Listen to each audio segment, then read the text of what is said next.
한국의 GNP가 25,000달러가 넘는다 그러죠. 그 3만 달러에 이른다고 해요. 그런데 작년 2013년 5월에 OECD 34개 국가의 행복 지수를 측정을 했는데 한국이 몇 등인가 하면 33등. 밑에 한 나라 있고 바닥이에요. 국민소득은 꾸준히 올라가는데 반비례해서 행복지수는 계속 떨어져요. 이상하죠? 돈 많이 벌면 행복해야 되는데 돈이 많이 벌면 사람이 더 불행해지는가 봐요. 행복하다고 느끼는 사람의 수가 점점 줄어요. 그렇죠? 굉장히 궁핍할 때는 돈만 있으면, 은행에 잔고만 있으면 내가 행복할 텐데 그 생각하는데 실제로 돈이 많으면 행복이 늘어나는 재정만큼 따라와 주지 않는가 봐요. 그렇죠? 오늘 말씀을 함께 나누면서 제목을 행복하세요. 그렇게 정했어요. 행복하세요. 제가 여러분에게 묻습니다. 행복하세요? 네. 5분 빼놓고는 다 행복하시다 그랬어요. 행복하다고 여러분 대답하셨는데 그 행복이 어디서 올까요? 행복하다고 느끼는 분들의 95%는 그 행복을 가정에서 찾습니다. 다른 말로 하면 가정이 행복하면 본인이 행복하다고 느끼는 거예요. 한 미디어에서 조사한 거에 의하면 왜 소득이 늘어남에 따라서 행복이 떨어질까? 이런 대답을 내놨습니다. 여러 가지 이유 중에 하나가 소득이 늘어나면 각 개인이 소지하고 있는 돈이 늘어나고 그 돈을 쓸 생각을 하고 그 돈을 가족과 함께 나누고 누릴 생각보다는 각 개인이 무엇을 사고 무엇을 혼자 개인적으로 누릴 생각 때문에 재정이 늘어날수록, 재산이 늘어날수록 가정은 개별주의로, 개인주의로 나누어지고 그러다 보니까 가족이 함께할 시간이 없고 가정에서 주는 행복이 줄어들고 돈이 없으면, 쓸 돈이 없으면 가족끼리 똘똘 뭉쳐서 집안에서 놀고 뒹굴고 때론 싸우기도 하며 그 안에서 행복을 느끼는데 크레딧 카드 많고 잔고 많으면 집안에 있지 않고 나가는 거예요. 개인이. 남편은 남편, 아내는 아내, 아이는 아이대로. 가정에서 행복을 못 느끼게 되죠. 95%는 가정에서 행복하다 느낄 때 나는 행복한 인생이구나 라고 생각을 한답니다. 여러분에게 제가 행복하세요? 라고 묻는 질문의 배후에 있는 물음은 여러분의 가정은 행복하세요? 그런 말과 같고요. 조금 더 구체적으로 말하면 가정의 행복은 기실, 남편과 아내 사이에서 시작됩니다. 대체로 부부의 관계가 좋으면 그 가정이 행복해요.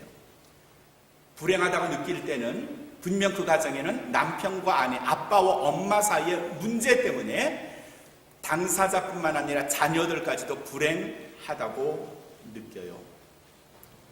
행복하십니까? 제가 여러분에게 묻는다면 그건 여러분의 가정을 향한 질문이고 조금 더 네로다운하면 여러분 부부, 가장 가까운 사람과 행복하십니까? 라고 묻는 질문과 같아요. 저도 결혼식을 하면서 결혼하는 젊은 사람들에게 꼭 몇 번에 걸쳐서 카운셀링을 합니다. 이제 9월 달에 결혼할 젊은 커플이 있는데 다음 달부터 만나서 카운셀링을 하기로 했어요. 카운셀링 하는 이유는 젊은 부부가 될 사람들은 결혼식을 앞두고 무엇을 준비하는가 하면 결혼식만 준비해요. 그래서 결혼식이 끝나면 야, 내가 세상에서 본 신부 중에 네가 제일 이뻐 이 소리 들으려고 결혼식을 위해서 멋지게 준비해요. 야, 너 정말 결혼식 멋졌어 그 소리 들으려고 거기다가 수천 불 수만 불의 돈을 쏟아 넣어요. 남겨지는 사진 몇 장 찍으려고 여름에 드레스 더운 옷 입고요 산 바다 들 공원 다니면서 사진 찍고 멋진 사진첩 하나 만드는데 그거 다 비교해보면 이 신부와 저 신부가 거의 다 비슷해요. 그렇죠? 사진 찍는 것들이 그거 하나 남기려고 결혼 준비하는 당사자들이 지금 무엇을 준비하는가 하면 결혼식을 위해서는 준비하는데 결혼 생활에 대해서는 무지해요. 그렇다고 결혼 생활을 학교에서 가르쳐주는 것도 아니고요. 부모가 시시콜콜하게 알려주는 것도 아니고요. 결혼 생활을 어떻게 해야 할 것인가에 대해서는 별 사전 지식 없이 결혼 덜컥 해버리고 맙니다. 그리고 결혼하고 나서 꿈을 꾸죠. 마치 결혼은 도깨비 방망이를 갖는 것과 같다는 생각을 합니다. 두드리면 뭔가 핑크빛이 촥 나오고요. 그리니한 그런 초록색 빛깔의 멋진 것들이 펑펑 튀어나오고 결혼만 하면 내 남편이 나를 공주로 만들어 줄 것 같고, 근데 그 실상은 살아보면 내가 꿈과 이상과 현실 사이에서 지금 헷갈리고 있구나 하는 걸 곧 느끼게 됩니다. 오늘 우리가 읽은 베드로 전서 3장에서 베드로 사도는 당시의 교인들에게 그리고 우리들에게 여러분들에게 뭐라고 1절에서 말씀하시는가? 아내된 자들아, 아내된 자여, 이와 같이 자기 남편에게 어떻게 하라? 순복하라, 순종하라, 그런 말이죠. 아내에게 순종을 요구하는 베드로의 심정을 좀 이해는 할 것 같아요. 당대의 여자들이 지금처럼 얼마나 남편에게 거칠게 반항을 했으면 저런 말이 나올까 하는 생각을 쉽게 해요. 그렇죠? 그런 거 보면 2000년 전의 여자나 지금 여자들이나 DNA가 별로 안 바뀐 것 같아요. 남편에게 순종하지 않는 그런 마음은 과거나 지금이나 2000년 후에도 똑같을걸요? 오늘 말씀인데 7절에 보면 이번에는 남편들에게 사도 베드로가 이렇게 요청을 합니다. 남편된 자여, 이와 같이. 그 다음에 있는 말씀이 뭐예요? 지식에 따라. 지식에 따라. 이 지식에 따라가 뭘까요? 지식에 따라 너희 아내와 동거하라 그랬어요. 지식에 따라 동거하라. 이 지식에 따라가 뭘까요? 너희 이해에 따라, 너희가 알고 있는 것에 따라, 그런 말이죠. 그것에 대한 좀 더 구체적인 말이 그 다음에 나와요. 저는 너희보다 더 연약한 그릇이요, 그렇게 처음 말했어요. 너희보다 더 연약한 그릇이다 하는 말은 아주 유약하다, 돌봐줘야 된다, 그런 말이에요. 여자들이 말이죠. 근데 1절과 7절에서 각각 아내들아, 남편들아 이렇게 말했지만 저는 그렇게 생각은 들지 않고요. 여자에게는 순종만 요구하고 남편들에게는 여자를 이해할 수 있는 지식을 가져라, 그런 말이기도 하지만 동시에 그것이 서로 상대적으로 1절과 7절을 막 바꾸어놔도 동일한 말씀이에요.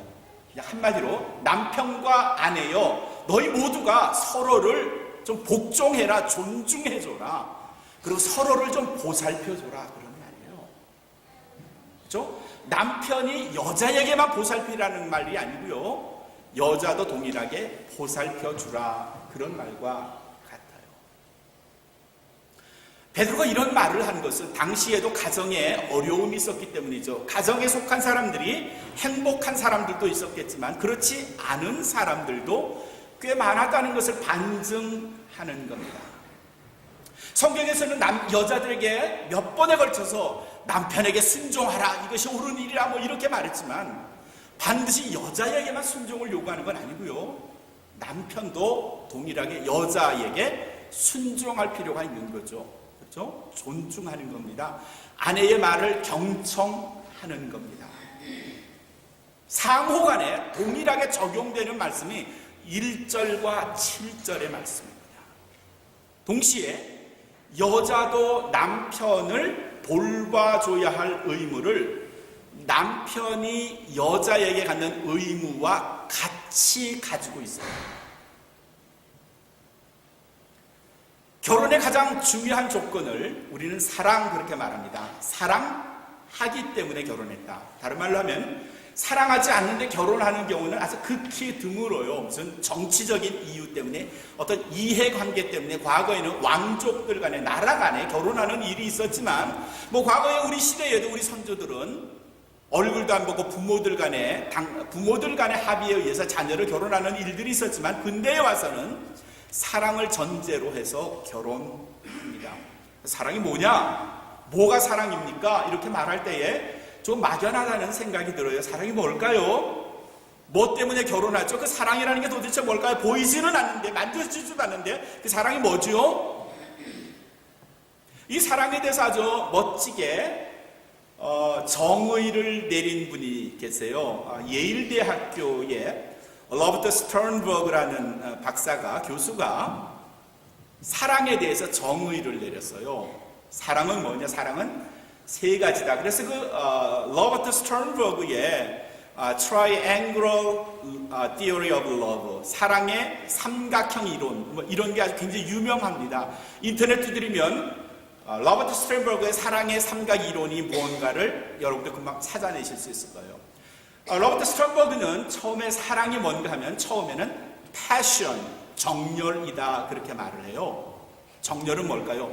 사랑의 첫 출발지입니다. 마치 휘발유에 성냥을 그어대는 것 같은 타오르는 플레임, 그 불꽃 말이죠. 뜨거운 거 말이죠. 사랑의 첫 출발점입니다. 이것 때문에 사랑하는 거죠. 이것 때문에 내가 저 사람을 만나고 싶은 거예요. 못 만나면 막 견딜 수 없고 보고 싶고요. 그리워하게 되고요. 그래서 자기와 20년, 30년 함께 살았던 부모님에게 나는 당신과 더 이상 살 수 없어 이렇게 결별을 하죠. 그렇죠?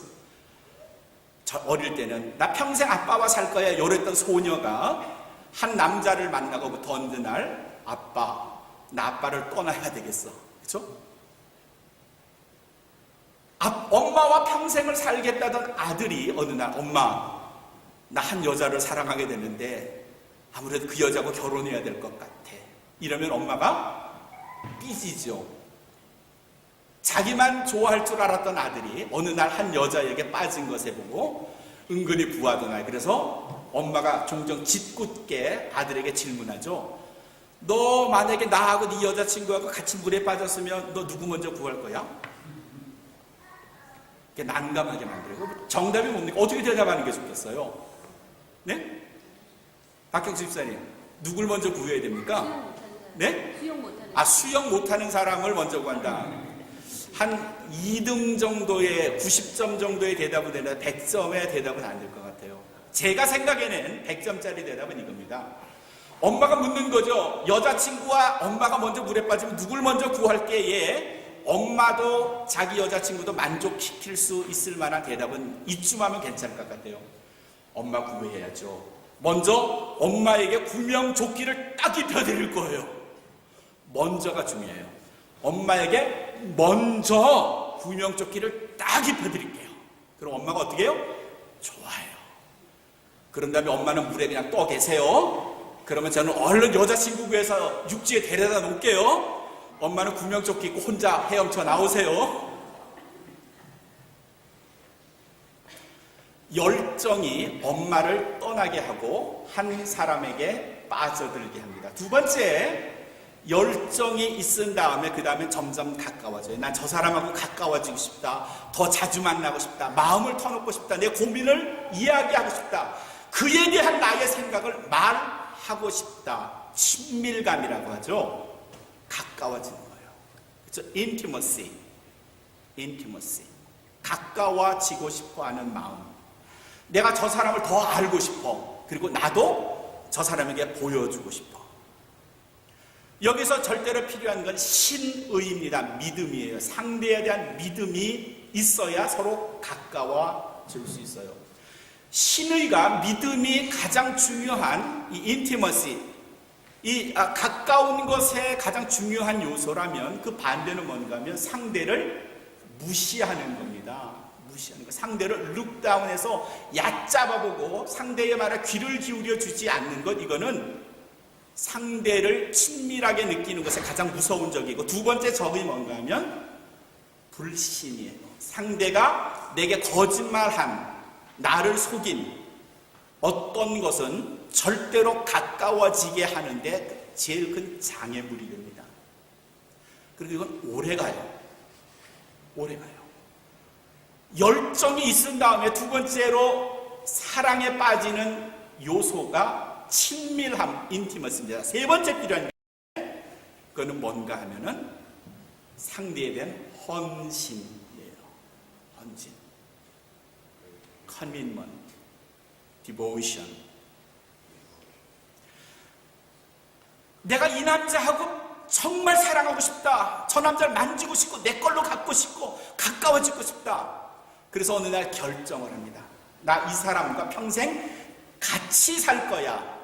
그래서 하는 게 결혼식이고요. 그 결혼식을 통해서 서로에게 요구하고 주어지는 게 뭔가, 조건이 뭔가 하면 헌신이에요. 결혼식은요, 헌신을 경계로 해서 넘어갑니다. 다른 말로 하면 결혼식을 했다는 말은 상대에게 헌신하겠다는 것을 전제로 해요. 내가 평생 이 사람을 사랑하겠다. 내가 평생 이 사람을 위해서 살겠다는 것을 상호 간에 약속하는 커밋먼트. 그게 결혼식이죠. 그래서 결혼은 이 세 가지가 주어져요.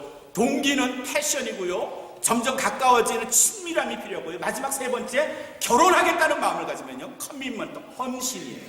이 헌신은요, as is, 있는 그대로를 사랑하겠다는 거죠. 그렇죠? 당신 지금 나이가 이렇게 25살 예쁜데 당신 얼굴에 주름이 들면 나 그때 당신도 못 만날 것 같아. 이런 생각을 가진다면 더 이상 헌신이 불가능한 거예요. as is, 있는 그대로. 그래서 우리가 결혼 서약 때 하는 말이 병들거나 아프거나 노하거나 뭐 어쩌거나 저쩌거나 할 경우라도 나는 당신을 사랑하겠습니다. 나는 당신의 아내가 되겠습니다. 당신의 남편이 되겠습니다. 그렇죠? 그래서 이 헌신은요, 줄이의 줄, 생명줄, the lifeline. 산악인이 산을 오르거나 내릴 때 두 사람이 줄로 묶여 있습니다.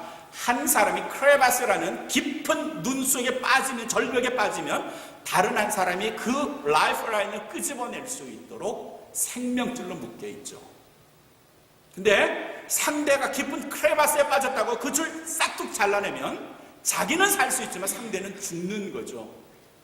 많은 결혼식이 그런 크레바스에 빠지더라도 함께 죽거나 함께 살 것을 약속하는 생명줄로 엮여 있는 건데, 실제로 살면서 생명줄을 어느 한쪽에 일방적으로 끊는 경우들이 적지 않아 있고요. 이것은 우리를 힘들게 만들고 불행하게 만들고요. 그래서 행복이라는 단어와 점점 멀어지게 됩니다. 이 라버트 스턴버그 박사가 말한 패션, 열정과 그 다음에 절친한 것, 이 친밀함, 그 다음에 세 번째 헌신, 이 세 가지가 결혼, 사랑의 중요한 요소인데 이 세 가지가 삼각형을 이룹니다. 부부간에. 근데 이건요, 부부간뿐만 아니고요, 때론 자녀하고의 관계도 있고요, 친척하고의 관계도 되고요, 더 나아가서 교인들하고도 마찬가지예요. 교인들 간에도 열정 있는 거. 저 사람 멋지다. 비록 내 남편 아내는 아니지만 저 사람 신앙생활 내가 닮고 싶다. 가까워지고 싶다. 내가 저를 위해서 헌신하고 싶다는 마음을 교인들끼리도 가져요. 사람 간에, 부부 간에 갖는 이 세 가지 요소에 의해서 다음에 세 가지의 모습이 바뀝니다. 처음에는요, 이 세 가지 요소 중에서 열정도 있어요. 친밀함도 있어요. 그런데 헌신은 하지 않아요. 이거를 가리켜서 로맨틱 러브, 낭만적 사랑, 이렇게 말을 해요. 사랑한다고는 말해요. 열정도 있어요. 그리고 가까워지고 싶어. 그런데 헌신은 하지 않아. 말은 사랑하고요, 손으로도 만지고 싶은데 뭔가 좀 그 사람에게 해주고 싶은 게 없어요. 부부간에 상담을 해보면 남편은 사랑한다고 하는데 아내는 사랑을 못 느끼는 거예요. 남편은 사랑한대요. 사랑한대. 근데 아내는 전혀 사랑을 못 느껴요. 이유는 뭔가 하면요, 사랑을 표현하는 방식과 받아들이는 방식이 달라서요. 남편은 내가 출근 시간에 나가서 열심히 해서 돈 벌어다 주고 퇴근 시간에 딴짓 안 하고 집에 오면 뭐 내가 남편으로서 할 거 다 하는 거지. 우리 집에 아이들 키우고 당신 먹이고 속 안 새기고 뭐 그 당신 뭐 때리지 않고 그 정도면 내가 남편으로서 잘하는 거 아니야? 사랑하는 거 아니야? 근데 아내가 느끼는 사랑은요, 뭔가 좀 눈을 좀 바라봐주고 사랑해요 이렇게 말할 때도 알아서 사랑해 이것과 눈빛을 쫙 바라보면서 한 호흡 멈추고 사랑해. 이러면 남자 이제 소름 끼친다 그래. 쫄짱부들이나 하는 거죠. 근데 여자들이 원하는 사랑의 방식은 그래요. 손을 잡아주고요, 뭔가 내 아내가 필요한 일을 내가 먼저 해주는 것, 아내가 바라는 어떤 기대가 있는데 남편의 사랑의 방식과 아내가 기다리고 있는 사랑의 방식이 서로 다르면 한쪽은 사랑하고 한쪽은 사랑받고 싶어하고 분명히 사랑은 하는데 둘은 사랑을 느끼지 못해요. 헌신이 없고 대화가 막혀있는 경우들이죠. 낭만적 사랑입니다. 두 번째는 이런 패턴도 있습니다. 열정도 있고요, 헌신도 하는데 가까워지지는 못해요. 이건 어리석은 사랑입니다. 뭐가 없어요? 친밀함이 없어요. 친밀함이 없는 이유는 뭘까요? 상대에 대해서 솔직하지 못해요. 자신을 내어놓지 못해요. 뭔가 껄낌해서 아내를 혹은 남편을 속이거나 숨기는 것이 있어요. 가까워지지는 않는 거예요. 겉으로는 멋있어요. 사랑도 하는 것 같고요, 아주 열정도 있어요. 아내를 위해서 꽃도 많이 사다 주고요, 남편을 위해서 구두도 닦아주는데 정작 두 사람 간에 친밀하지는 않아요. 뭔가 속이고 있는 사람, 어리석은 사람. 세 번째 유형은 이런 것도 있습니다. 가까워져요. 분명히 가까워요. 아주 가까워요. 헌신도 해요. 근데 상대를 향한 열정은 없어요. 형제애적인 사랑이라고 말하죠. 나이가 들어서 결혼 생활이 점점 늘어나면, 횟수로 나면 손을 잡아 사랑 그까짓 거 뭐 다 식어버린 거지. 그 박물관에 가서라 찾아야지. 열정 없는 사랑이에요. 마치 부부가 사는데 그 부부는 형제가 사는 것 같고 자매가 사는 것 같이 살아요.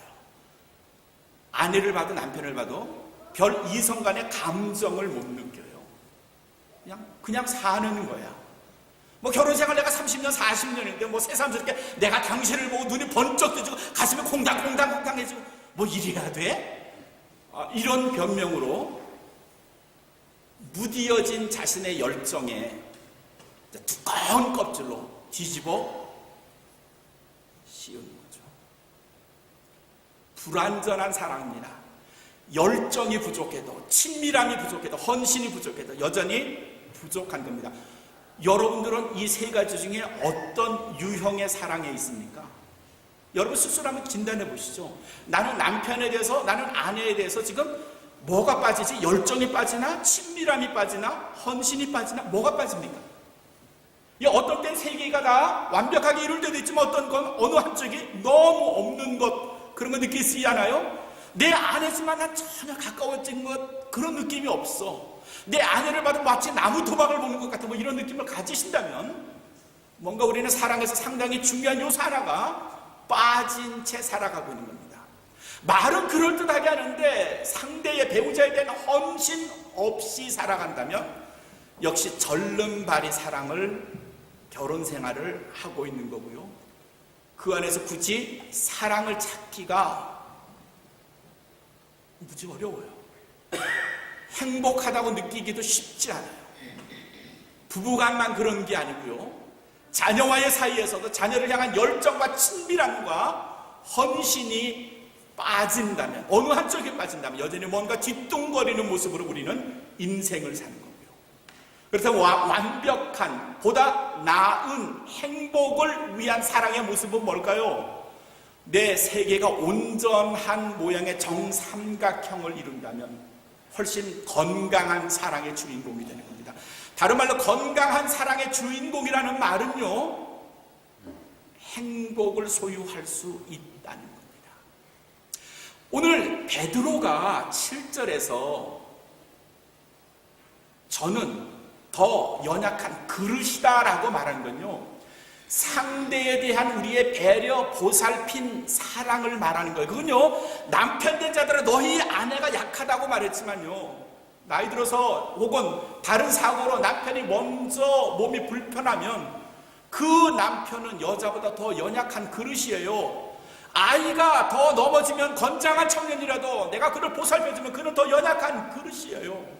사랑을 부어주려면요, 행복한 가정을 만들어주려면요, 열정도 가져야 하고 친밀함도 가져야 하고, 그 다음에 커밋먼트, 그를 향한 나의 헌신과 봉사도 역시 동반이 돼야 돼요. 그러한 사랑을 우리가 하고 있는가를 스스로, 자기 스스로가 진단하시길 바랍니다. 내가 신앙생활하는데, 온 마음 교회에서 신앙생활하는데 뭔가 좀 불편하다, 저 사람과 좀 불편하다 생각이 든다면 그와 나 사이의 이 세 가지 요소 중에 무엇이 좀 지금 짧은가를 한번 생각해 보시죠. 그리고 행복해지려면 그 짧은 것을 prolong, 길게 연장해야 합니다. 존 그레이라는 전문 상담사가 지은 책이 미국의 결혼 혹은 이성관이 아주 고전으로 되어 있습니다. 금성에서 온 남자, 화성에서 온 남자, 금성에서 온 여자. 그 말은 뭔가 하면요, 남자와 여자가 같이 살아도 어떨 땐 정말 저 사람 정말 모르겠어. 그쵸? 장모님, 그러실 때 있으시죠? 내가 인생 70을 사는데 난 정말 여자라는 동물은 아무리 생각해도 모르겠어. 이럴 때 있으시죠? 백진구 권사님 있으세요, 없으세요? 저분들은 없으시대요. 저 두 분은 없으시대요.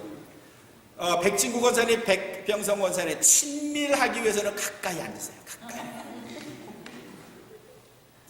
저희 교회 어르신들 중에는 뭐 그러신 분은 없는 것 같아요. 다들 서로 이해하고 배려하고 친밀하고 열정도 가지시고요, 헌신도 하시고요.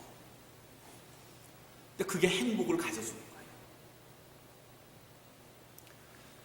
베드로가 우리에게 주시는 말씀을 생각해 보십니다. 저는 더 연약한 것이다. 그걸 이해하고 그걸 알고 저와 동거하라, 함께 살아라, 함께 신앙생활하라, 그렇게 말씀하고 있어요. 사랑하는 성도 여러분, 내가 사랑해야 할 사람, 배우자, 자녀, 부모님, 성도, 친구, 그들과의 관계에서 내가 그를 향한 열정을 가지고 있는가? 내가 진실하게 다가가 친밀함을 원하고 있는가? 내가 그를 위하여 커밋먼트, 헌신하고 봉사하고 있는가? 생각하시길 바랍니다. 2014년 온마음 교회가 지향하고 있는 교회의 목표가 뭔가 하면 기쁨이 가득한 교회, 행복이 가득한 가정. 그렇죠? 기쁨이 가득한 신앙생활을 해야 되거든요. 행복이 가득한 가정을 만들어야 되거든요. 오늘 말씀은 바로 그 목표에 대한 말씀이에요. 베드로는 오늘 두 번째로 여러분이 아는 진리에 따라서 사십시오, 동거하십시오라고 말하면서 두 번째로 저는 더 연약한 그릇이다 말한 그 다음에 있는 말씀, 부부가 함께 사랑하고 아주 정직한 사랑, 예쁜 사랑, 행복한 사랑을 해야 하는 두 번째 이유가 뭔가 하면 생명의 은혜가 유업으로 너희에게 이제 주어질 건데, 그래서 너희가 함께 받을 것을 알아. 함께 받을 것을 알아. 이 말은 뭔가요? 부부가 된 거는 그냥 육체적으로만, 마음으로만 사랑하는 것뿐만 아니라 성경에서는 뭐라고 가르치는가 하면은 생명의 은혜를 유업으로 함께 받을 것으로 안래요. 그 말은 뭔가 하면요, 그리스도인들 부부가 된 사람들이요, 그 부부가 함께 하늘나라를 향하여 가는 순례자라는 말씀이에요. 신앙의 동반자라는 말씀이에요. 하늘의 은혜, 생명의 은혜를 유업으로 함께 함께 받을 것으로 알래요. 그래서 있는 그 다음 말이 뭐예요? 서로를 어떻게? 귀히 여겨라. 귀히 여기라. 백진구 권사님, 백병성 권사님을 귀히 여기시기를 부탁드립니다. 아멘. 아멘. 그럼요, 아멘 하셔야 돼요. 전영철 권사님, 전대중 권사님을 귀하게 여기시기를 바랍니다. 아멘. 아멘. 귀하게 여기셔야 돼요. 왜 귀하게 여기느냐? 왜 귀하게 여기느냐? 내 배우자, 내 남편, 내 아내 혹은 내 아이, 우리의 성도가 무엇을 함께 받을? 생명의 은혜를, 영원한 생명을, 하늘나라의 은혜를 함께 받을 바로 그 사람이니까 너 네 남편 우습게 여기지 마. 너 네 아내 우습게 여기지 마. 그렇게 홀대하지 마. 존중해줘, 사랑해줘, 귀하게 여겨. 여기 있는 분들이요, 여러분 가정에서 함께 사시는 분들이요, 하나님께서 귀하게 여기시고 그리고 우리 모두에게 귀하게 여기라고 말씀하신 그 주인공이라는 말씀이죠. 사랑하는 성도 여러분, 행복하세요? 그 말은요, 여러분의 가정이 행복하세요라는 말이고요, 여러분이 그 행복의 주인공이냐고 묻는 말이기도 하고요. 행복하려면 상대를 향해서 열정도 가져야 되고 친밀함도 가져야 되고요, 헌신도 해야 되고, 더불어서 영적인 순례자로 그를 귀히 여겨라. 이게 오늘 베드로 사도가 우리 가정에 그리고 우리 교회에 주시는 말씀인 줄로 믿습니다. 이 말씀은 서로를, 상대를, 배우자를, 가족을 귀하게 여기시고 사랑하시고 하나님이 기뻐하시는 영혼, 하나님이 사랑하시는 주의 자녀가 되시기를 주님의 이름으로 축원합니다.